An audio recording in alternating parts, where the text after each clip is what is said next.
So is Pearl as good as X? I wouldn't know because I did not see X. So that will mean that this will be pretty much more of a unique opinion because I'm watching the prequel but without seeing X. But eventually I will. Pearl seems more like one of those early 1920s, 30s, somewhere in that area. That's the style of film that is. You could tell from the grain effect, that grainy film that film had back in the day. But then I started to realize, okay, it's set way before that because Pearl's husband is in the war. People are wearing face masks. Boy, does this sound familiar. Even the soundtrack is that old school music that it has, so it really takes you back. Well, if you were alive, which most likely you weren't alive. Everything from the writing, from the acting, it doesn't feel like it's something modern. I know this movie's labeled as a horror or a slasher, but honestly, there's not a lot of slashing, no pun intended. It tries to be very balanced where it's more of a character movie. It's more focused on character development more than just focused on how many bloody kills can we get on the screen, how cool can the effects be. The effects, honestly, there's not a lot of effects to be seen in this movie because like I said, the style of the film that's not what it is. When a kill does happen, it doesn't do it in a way where it tries to make it seem all cool. It doesn't try to rely on a lot of special effects. It keeps it simple. It keeps it simple like an old movie would. And that's the cool thing about it because the movie doesn't try to do all these cool effects while just having that old school filter on the lens.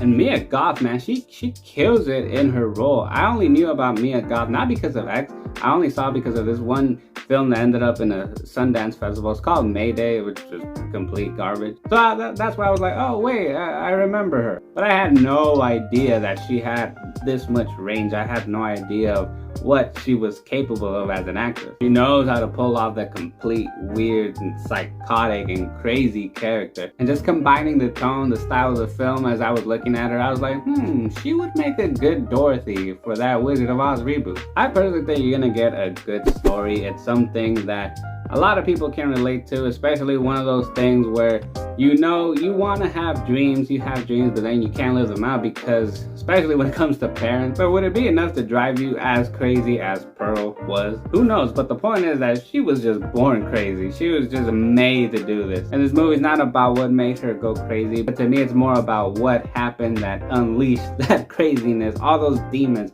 that she has inside. The main goal is just to get the audience on her side, even though she's completely nuts. At the same time, as you're watching, you're wondering when she's gonna strike next.